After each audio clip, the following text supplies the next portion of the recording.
Hey Elliot, how's it going? Pretty good. How about you, Josh? Oh man, not too bad. I guess I'm still trying to recover from a 2 week trip that I really didn't pay a whole lot of attention to our podcast here and really not maybe as prepared as I should be for a conversation. But we set a goal for ourselves about what's it been now, like 6 or 8 months ago, where we said we want to release these episodes weekly and we want to keep this thing rolling for at least a year. So here we are having a conversation. No more episodes that are kind of in the bag, as they say. And we got to get something out by the next couple of days. Well, I wouldn't sell yourself too short, Josh. I mean, I think we have good conversations, even if it seems a little off the cuff.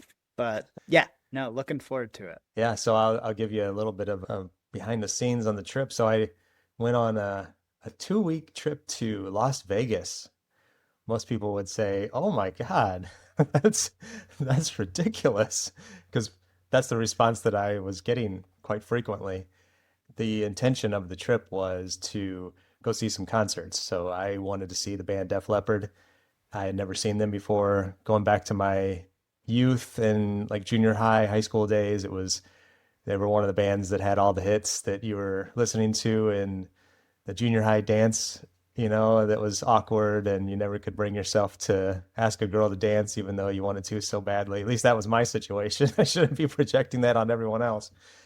But those that was the soundtrack of my, like eighth grade, ninth grade dances. And it was a great concert. That was at the start of the trip. And then really, I guess the main reason anybody that knows my wife and I, they know that we travel to see the band 311. We're kind of like, I guess, pseudo groupies in a way. We have been all over the country, and it's just a fun way to, I guess, have an excuse to go to different places that we haven't been to before. We like to go to national parks, and we like to go to see the band play. And every other year they play in Las Vegas for 2 nights and have these long, like 3 or 4 hour sets where they play songs that they don't typically play on the just general like annual tours where they're coming into your local city. So this was her second time going. It was my first time going. That was on the tail end of the trip. So the time in between, we spent a lot of time hiking and outdoors and that kind of thing. So it wasn't we weren't going there for gambling and that kind of stuff. We were going there for concerts and then just to spend time in warmer outdoor weather. You've ruined it. You weren't going there to put your net worth on black and see where the roulette wheel of destiny takes you. We did a little bit of gambling. I won't say that we didn't do any, but it was very, very insignificant. My son Caleb joined us out there for part of the trip. He was really wanting to play roulette and blackjack, which neither of those things I had ever really played in, I guess, physical form or whatever the terminology is. So they have a lot of virtual or digital versions of that now. So we started out with roulette. I put $5 down, and he's like, "Let's see if we can double this." And I think we started out with like $2 or $3, or $3. That's what it was. It was the minimum bet, and we hit whatever it was that we bet on and doubled the money. And he immediately cashed out and we had like $10. Took that to blackjack and played a couple of hands on that, and I guess 5x our money because we got up to, or nearly 5x. We got to 23, and he cashed out. We were on a roll. I was feeling really good about it, and he cashed out, and he's like, "We got to leave on a high note." So took that $23, carried it around with us for a couple of days as the ticket voucher, and then went back to that casino, put it in, and immediately it was gone within like 3 hands. We, just as fast as we accumulated it, we lost it. The joys of casinos. I mean, they're totally built on the proposition of losing money, right? Yeah, it'd be interesting to know the algorithm or whatever it is that's behind the scenes for those, especially those virtual games. This isn't a dealer that's standing in front of you with blackjack. This is actually like playing more like on like the video poker kind of thing. And how what is the sequencing of of however those cards come up. And of course, there's a little bit of, I guess, skill built in where you have to decide, okay, if I'm at 17 or 18 or something like that, do I go for, an attempt to get close to 21 or do I hold? But it's funny that how we won initially, and it's like, oh, that gets you sucked in and hooked, and then it immediately, takes it right back. That's right. They know what they're doing in Vegas for sure.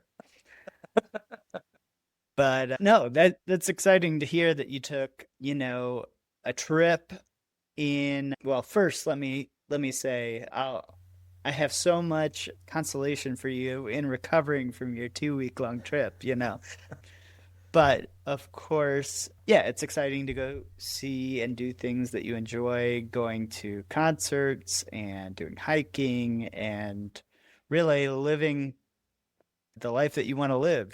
That's what FI is all about, is doing the things that you're passionate about and and having money not be a constraint for you. So that's exciting.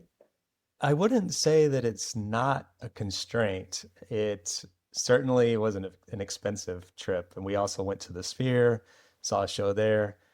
We did some other things, just entertainment wise. And food is, whew, man. I took a glance at the credit card statement this morning and I was like, holy smokes. I knew it was racking up. And all we did really was is have dinner out. We rarely had any lunch, maybe once or twice for lunch, and then breakfasts were all at home at the place we were staying. So yeah, I think it was nearly 2 grand just on dining out and drinks, and that's a big number. But it's over a 2 week period. I mean, I guess it's the majority of our entertainment. Certainly, when you break that down over 2 weeks, still, I mean, it sounds large in totality, but when I think about what was what's my monthly budget here, I mean, now granted, of course, you're paying double charges when you've got expenses at home and you're traveling in addition, but yes, Yeah. cost of living in Vegas is certainly different than good old St. Louis, Missouri. Yeah, and it was five of us at times. We had our daughter met us out there, and then our son brought his girlfriend as well. So they were out there for a little more than half of the trip, and that added up pretty quickly. But I mean, it is what it is. It's not something that we do we may not even do something like this annually. We were kind of talking about that as we were kind of in the midst of the trip. A lot of conversations came up about, because Lori's still working, and just kind of her starting to think through like, okay, I'm 2 weeks, having 2 weeks off here. This feels really good. I don't know if I want to go back to work. And she certainly wasn't looking forward to it.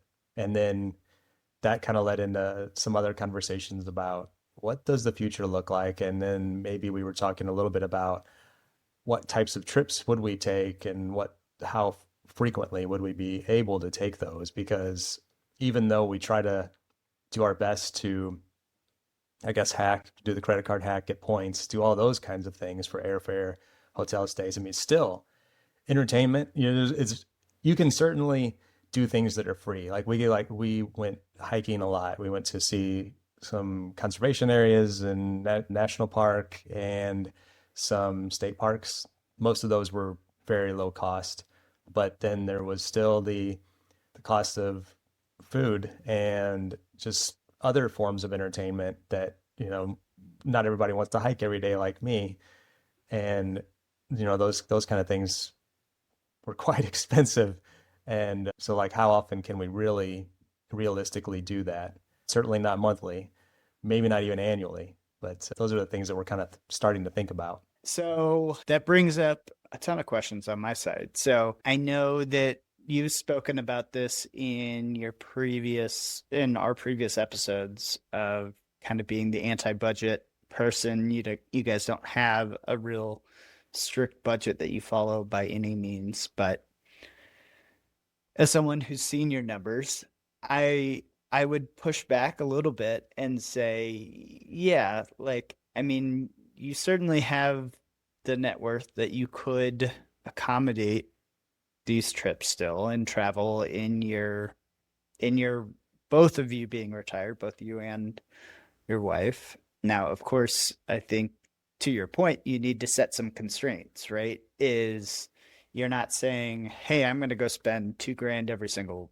month. That's an extra nearly 25 grand in your annual budget. And so if you can accommodate that, sure.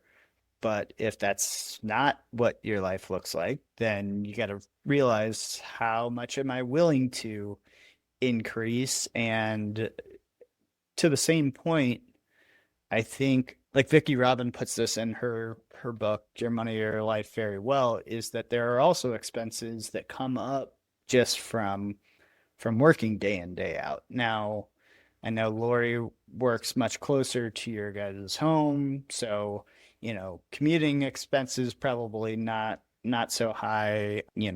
Things like attire or food in the office, like going out with coworkers or eating at a cafeteria, like things like that. I know personally, these are all things that I have in my own job that once I move to retirement, those things will no longer be costs. So there is, I would say, translation in your budget that allows some of these things be like, oh, well, we already spend X amount of dollars. If we were to add, travel, it just adds it onto what our existing spend is. But in many cases, I think it's not always quite so additive like we may think that it is.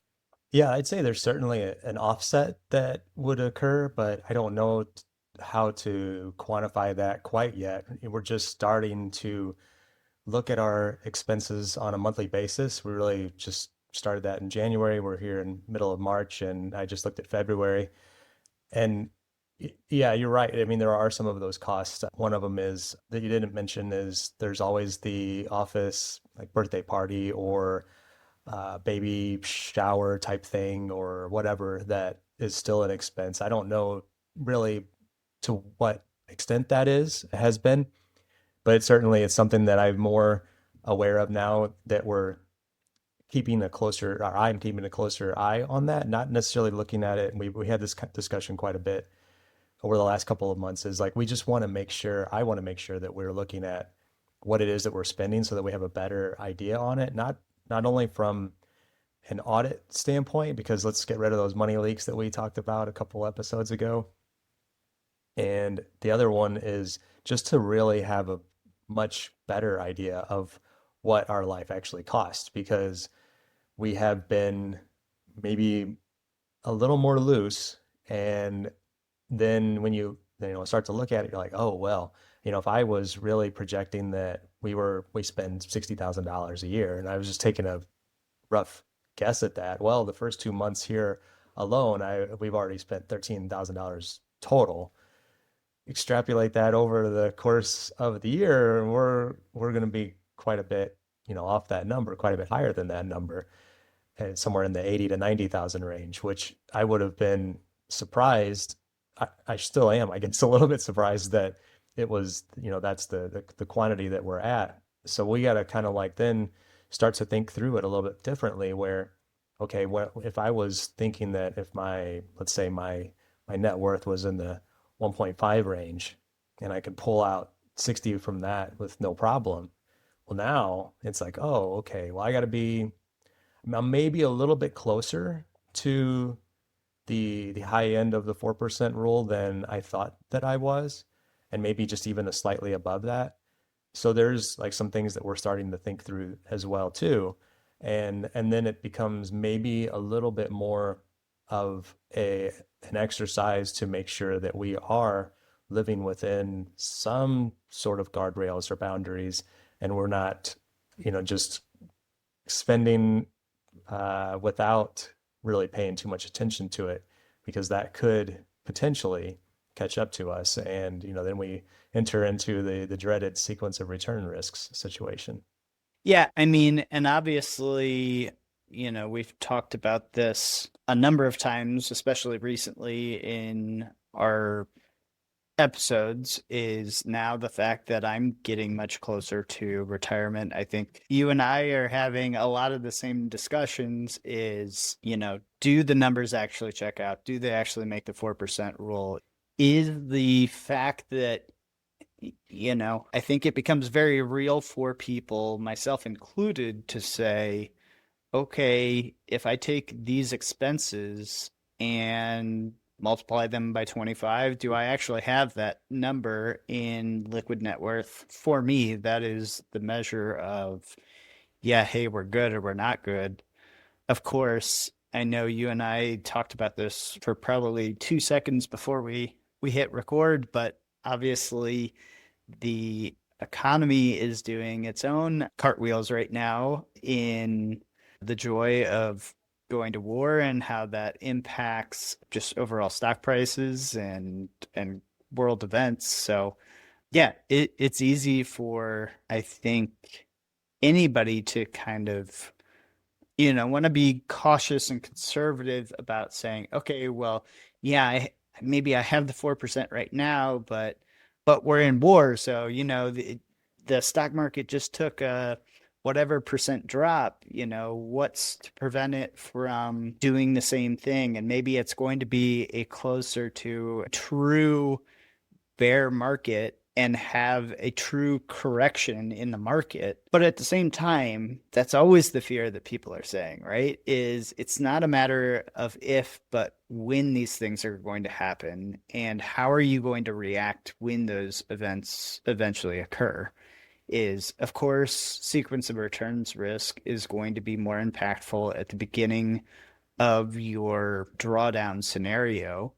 But like in your situation and my situation currently is that we have income coming in, whether that's from ourselves or our spouses, whatever. That's a way to hedge against the sequence of returns risk. So while it is always scary, I think, to the FI community at large to just see, oh, the market's going down. If you're working, that's a great thing, because generally that means you're buying shares at a depressed price. And over the long term, I think the theory that we all believe in is that over time, the market is going to go up and to the right. I have a question for you, though. It's more of on the psychology side of things. So let's pretend for a moment that you were, let's say that you're sitting here in the middle of March and you're like, and you've defined your finish date, whatever that may be. Some point in the future, though, it's down the road a little bit. Maybe it's 3 months, 6 months, whatever it might be. And we're in the situation where you know that you're spending, let's say it's you need to have $80,000 a year and spend. And that you are right at the edge, let's say, of the 4% rule. Maybe it's, somewhere within the plus or minus. So you're sitting on approximately $2 million in net worth. So you're right there where 4% rule is what what you would think you would need to cover those expenses in year one. What would it's just really hard to say not being in that situation, but let's say we see a 25% drop. So now we're at 1.5 in net worth. What would your thoughts be, do you think, as you sit here and you're like, okay, well, I could potentially keep working, or, this is the date that I'm hanging my hat on. As we sit here right now, just kind of playing through that mental exercise, how do you think you would handle it? And would you, do anything would you continue working? Would you just say, I believe it's going to go up and to the right from here on out, and maybe we'll just adjust our expenses or whatever the case might be? I mean, I mean, what you're saying is let's just sit here and role play through a scenario. And honestly, what I would always encourage people to do is always go back to your investor policy statement. If you don't have one, you should create one. Bet down. I need to create one, Which Elliot. I was going to say, I am also guilty because I do not also have one either, because I am in the accumulation stage at this exact moment. However, I think what is important is to understand, and that's the reason that anybody practices anything, right? Is okay, all of a sudden you're in a unknown or uncomfortable scenario. How are you going to react? If you've practiced that, you're going to be more proficient in actually executing your strategy as opposed to reacting in the moment. And so once again, I haven't talked through this with Dawn or anything else, but I think at that scenario of, okay, we have a 25% drop over some period of time. I mean, I think this is another question, is generally how, once I'm in a drawdown scenario, if we intend to draw our entire annual expenses at one point in time, or if we intend to do it monthly and just say, yeah, hey, I'm going to take this percent, or this amount of money on a monthly cadence, just like you would dollar cost averaging money into the market. It's essentially the reverse, right? But I think the way that I would play it out is that, yes, I understand that this is a bear market. We're in a correction, but I'm going to continue to draw. Now, I'm not saying that we're not going to be smart about it and say, hey, maybe we have some more discretionary expenses in our budget. Maybe we decide to pull back on certain things to say, hey, does this really make sense to do some of these other things? And basically look at, are there ways to decrease our expenses? But would be pretty hesitant to just turn around and just kind of have the knee-jerk reaction of saying, oh, like market took a 25% hit, I'm immediately going out and I'm trying to find work. I don't know. What are your thoughts? Yeah. Yeah, that makes a lot of sense. One thing you said in there, you were mentioning the withdrawal strategy and the like dollar cost averaging type of approach. And I've been reading the Tax Planning to and Through Early Retirement with Sean Mullaney, Cody Garrett. And in there, one of their recommendations is that you pull from your retirement accounts on an annual basis. And it may have been a bit more specific to the 72T because I was trying to really hone in on that and really understand the dynamics there. But they were suggesting from the standpoint of trying to minimize any kind of errors that you might make, especially if you're trying to pull a specific amount to try to stay within the your modified adjusted gross income range, whatever the case might be, or if you're trying to ensure that you're following the rules accurately, that you don't make a mistake that could cost you in a 10% early withdrawal penalty, things like that. They were suggesting that annual withdrawal, which kind of surprised me a little bit. And of course, everybody's situation is different and comfort level and things like that. I had never really given it a whole lot of thought. I guess for me, I kind of thought maybe along the same lines as you that I would probably do a monthly withdrawal of some sort once we got to that point, so that it felt a little bit more like just a regular paycheck. Like you're just continuing to get paid monthly. But in seeing that, it kind of gave me a little bit of pause where it's like, oh yeah, maybe that does make a little bit more sense. And if I guess you could still kind of manage it in a similar fashion to where if we were in that hypothetical situation and I knew that I wanted to have a similar lifestyle from a cost standpoint, that it would cost $80,000. If I did draw that down and then we were in a bear market and things were kind of going a little bit sideways and there's maybe it's an unknown as far as the length of time that that's going to be, then maybe throughout that year you start to go, okay, well, instead of spending whatever it is, $7,000 a month, I spend 5,000 or I pull back. And then you get to the end of the year and you have more money than you withdrew. And then the following year you withdraw perhaps less, because if you have, let's say you have $20,000 left, then you perhaps withdraw $60,000 the next year. You still have that $80,000, but then you can choose, okay, am I going to go back up to that lifestyle because things have corrected, or am I going to continue to live a more conservative lifestyle and then potentially have the same situation happen, at the end of that year? Yeah. No, I mean, 100%, I think is, maybe I'm just overly optimistic, but That's I not like you, think Elliot. I'm kidding. it's probably true. I mean, I think as much as we have researched and listened to other people and voices in the space, right? The 4% rule was designed to be a worst case scenario. Like, you look at how many different events happened during the research of the 4% rule, it is a large number of, I mean, we've got world wars, we've got the Great Depression, we've got stagflation, we've got coronavirus, we've got housing crisis, we've got all kinds of things that were huge negative repercussions on the market. But look where we are, just roaring along, the engine's still going down the track. And the most common response, I think, from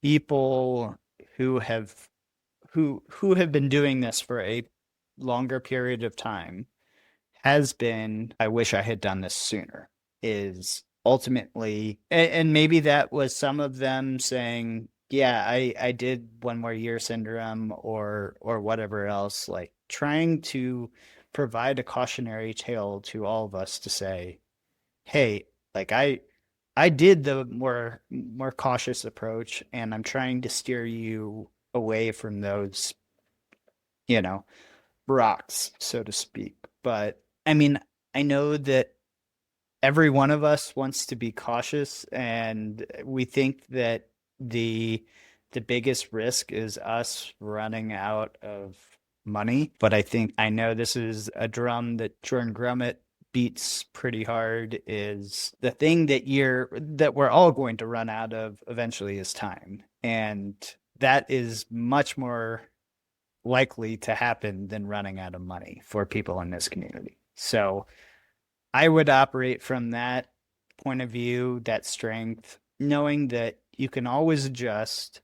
There's tons of people that talk about different approaches on adjusting. And I also know that many of us are super analytical. So you're not going to just march off the cliff of, oh, hey, I'm going to keep on drawing my 4% until 25 years down the line or 20 years down the line, I don't have any more money. I think that knowledge of saying, hey, we're going to continually look at our numbers and see, does this still make sense? Does this still get me to where I expect it to have to last to? Do I have other guardrails in place, etc., that passes the sleep well at night test? And if you still don't sleep well at night, then maybe the answer is that you will go back to work. And if that makes you feel better and you found something that fulfills you at the same time, nobody's saying you can't do that.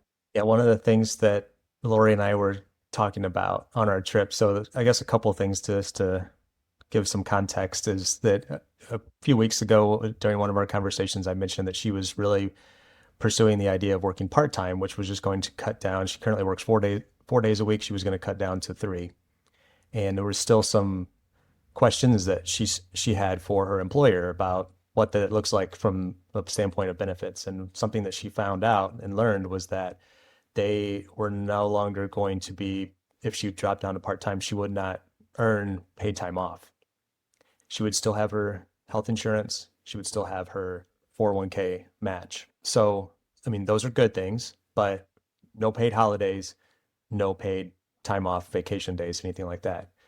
And so we kind of like loosely ran the numbers, and it was like, well, she potentially still has the same amount of time off because she earns a lot of sick time and then however many weeks of vacation time, plus you throw in all the holidays that she gets paid for. And it's almost equivalent to that one less day per week when you add it all up. So she's like, I don't really like that. I don't know that that's the right thing to do right now. So which I'm fine with. But then she started thinking about, okay, well, what if so instead of going from part-time, go to, just cutting all the way back.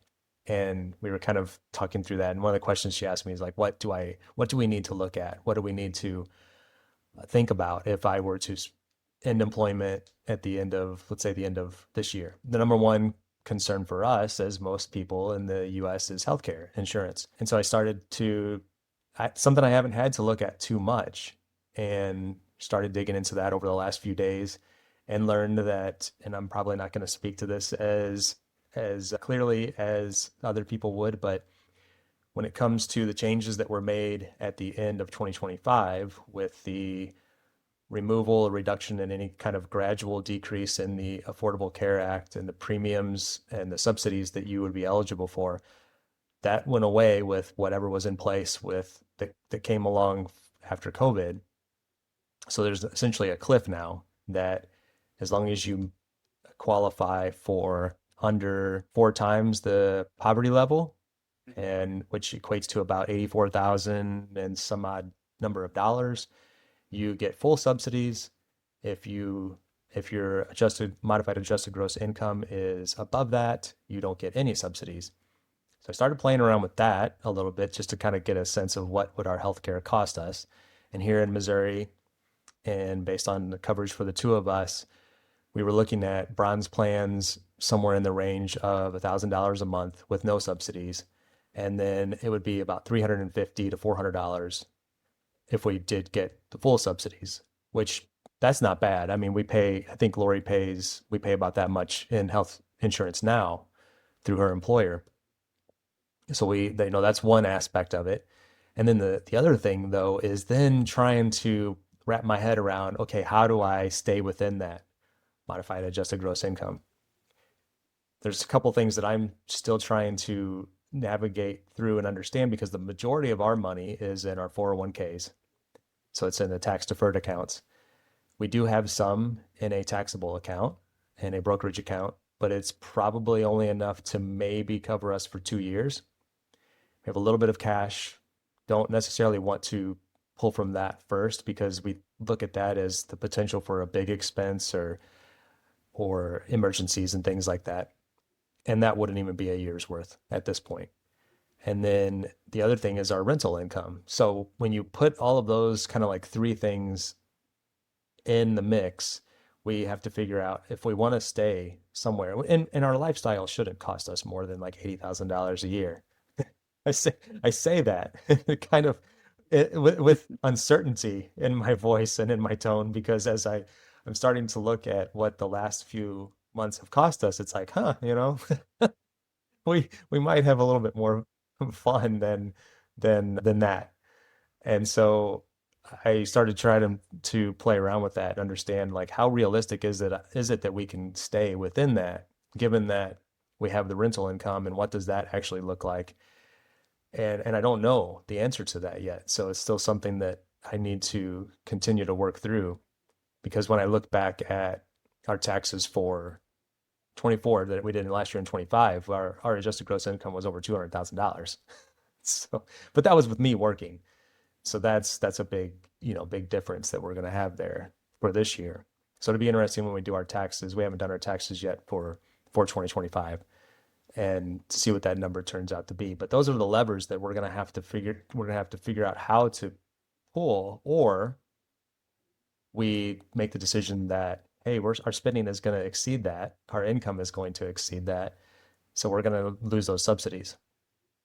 Yeah, I think we have a whole episode just in that alone, is that concept of staying within that 400% of the federal poverty level and what that actually looks like. But based off of even what you've said throughout this episode, right, is $13,000 in spend across January, February, and that is $6,500 a month. If you multiply that by 12, you get $78,000. If you take the 400% times the federal poverty level, that is actually, like you said, is $84,000. If you divide that by 12, it's $7,000. So now you've got your wiggle room of a whole $500 that, yeah, I mean, yes, you feel like you're towing the line, maybe that I'm sure it gives you anxiety, right? But that's the question is, yeah, I mean, it is a very material cliff now that if you make $84,001, you lose those $14,000 worth of subsidies from that. So I know that ChooseFI just had a whole episode on that concept as well. And there's a lot of that. Sometimes I'm hearing those conversations, and it's not because there's so much jargon that I'll kind of gloss over it, so to speak, and think, well, that's future Josh problem. But now I'm more in the mindset where I'm like, I gotta maybe start really learning some of this terminology and figuring some of this stuff out. And reading their book has helped, and I'm not reading it from start to finish. It's designed more like you can just kind of pick up in certain chapters that are applicable to you. So I'm really honing in on the 72T because I think that's probably going to be one of our main drawdown strategies in a combination with some other things. Now they kind of suggest that you exhaust your taxable account first. My concern with doing it strictly like that would be that if I lose that flexibility of if I just jumped into a 72T and didn't have anything else to rely on, and then was trying to really make sure that we stayed below that MAGI, modified adjusted gross income, because the rental income is the piece that's a little bit of an uncertainty for me. I mean, when you put in all of your expenses and all of the things that are associated with owning rental properties, depreciation and things like that, you're ideally, in the best case scenarios, you're operating at, you're not showing much of a profit. You're in some cases you're showing a loss, and I think that's where we've been. But I'm not sure that that's where we're going to stay for foreseeable future. And that's something that I really need to learn more about as we get closer to what that's going to look like for us and in drawdown and what kind of thing. I mean, we could just throw caution to the wind and go, okay, well, we're going to draw down $120,000 or whatever it is. And, or perhaps it's $100,000 and the rentals will cover our health insurance, whatever route we want to take. But I'd rather not. I think I'd rather be slightly more optimized than that. Yes, as a true member of the FI community, optimize, right? Yeah, no, I mean, like I said, I think we could spend an entire episode on just trying to navigate some of the challenges of walking through what drawdown really looks like. And of course, it's nuanced to every single person. It is not a one size fits all. Like you're talking about 72T, you're talking about rental income, you've got holdings in retirement accounts, etc. Like there's lots of differences that aren't necessarily going to be there for everybody. Like myself, I don't have rental income, so it's much more straightforward. I have more money in a taxable account to align to what our projected spend is. And so, yeah, are we going to go the 72T route? Are we going to go the Roth conversion ladder account? I don't know. It's still yet to be seen. So, Sorry, lots go of ahead. options. Yeah, I do. And I do look at your portfolio from, in comparison to mine. And I don't know all the details, but just at a high level, I look at, okay, Elliot has one of two choices to make, and you can fall within that. Now you guys are going to be moving to France, and those healthcare costs are not necessarily something that you're going to have to worry about in the foreseeable future. But I look at like just the straight and clean opportunities that you have. That's like, okay, well, I can just set up a 72T now. I can get whatever dollar amount you want, and if you get to a point where you want to give yourself a raise because you're going to be retiring at 40 years old and you're going to have 20 years until you're eligible to, withdraw without any kind of penalty, you can always open up another 72T and withdraw that way. Or like you said, you can do the Roth conversion ladder. So you have pretty much two options there that are relatively straightforward.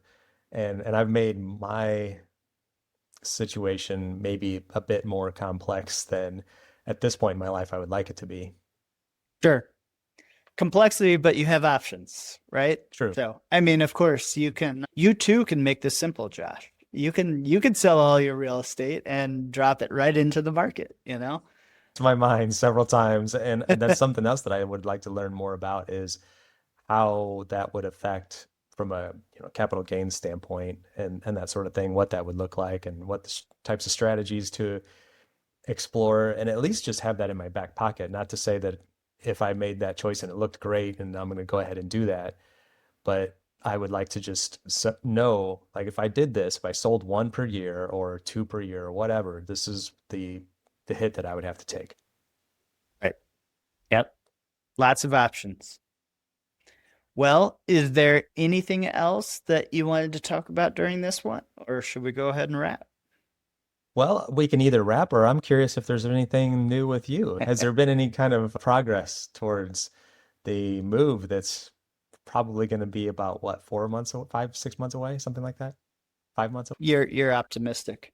Yeah, sure. I will say that yes, there have been progressions in different conversations with work and just generally things in life. So there's a lot of things going on. Knowing when we're actually going to move is, of course, probably the biggest one.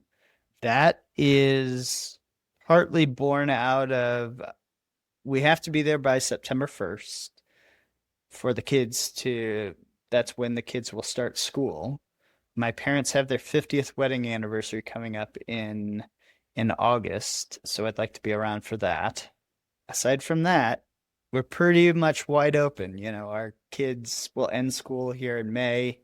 We're going, you and I are going to Camp Fi in Colorado in July. I'd like to go to that. But aside from that, we don't have too many constraints that are just necessarily keeping us here. I would say the other piece of this puzzle, which has been fluid, I think is the best way of putting it, is whether or not I'll continue to work for my company as I move to France. So I have petitioned for my role to be remote as opposed to a hybrid role. In addition to that, inform them that I would be doing that remote role from France. And in addition to that, that it would be not from an office, right? There is an office location that is in France, but we do not intend to live close to where that office location is. So for those reasons, I was initially told no, that they will not approve that basically I'd roll to move to a remote position. Now, that is an ongoing conversation, so I don't know if that is the final say per se.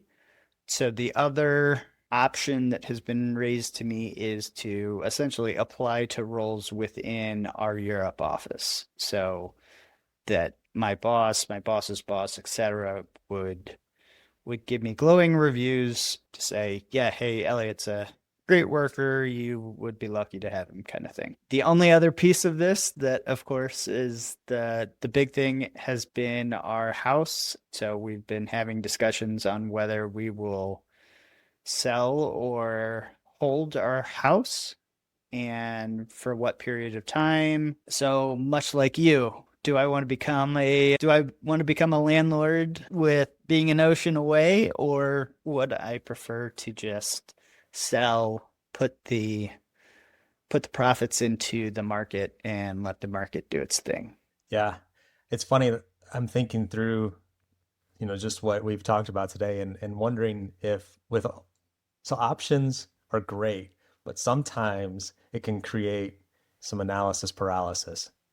And I know I have struggled with that forever. Lori will call me out on that all the time. You think too much, you just do it, that kind of stuff.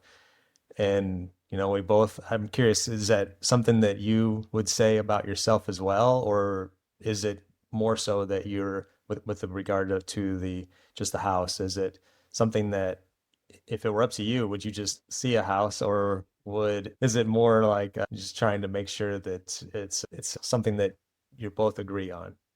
Sure. I think if it was solely my decision, we're not sponsored by Nike by any means, but I'm a just do it kind of person. Is that maybe to my detriment sometimes? Would I I may leap before I look, but I like to think that I weigh the pros and cons before I make a decision. But yeah, I would be leaning towards the sale side more than the rent side.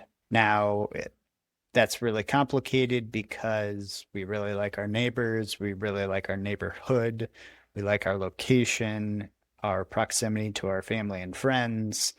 What happens if we go to France and we can't make friends and nobody likes us and we were totally ill prepared, we never learned French, any number of doomsday scenarios that one could spin up in their head. But what I think Dawn and myself have pondered more than anything else is what would be the scenario that would cause us to come back, and over what timeline would that be true? And would it have been beneficial to hold on to that piece of real estate for that possibility? And then what is the probability that that possibility actually comes true as well? So, Ooh, that's a good question. The probability of the possibility. yeah. No, that's good for you. And I kind of assumed that about you, that you're more of you can make a decision pretty quickly and be okay with it after that. That's the other piece of it, is like how comfortable you can be with that quick decision. And I'm more of the type of person that I agonize over the options and then second guess myself afterwards. So, uh, yeah, that would not be for me. I'm thankful that I'm not in your situation.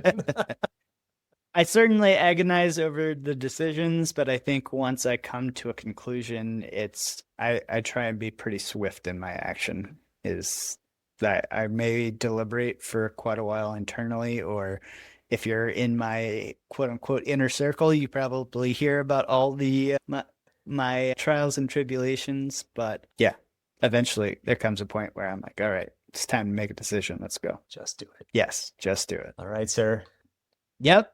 I think that puts a nice cap on it. I agree. I appreciate the time as always. And if you stuck with us, thanks so much. Give us a like or subscribe. Talk to you later. Yep. See ya, Elliot. See you, Josh.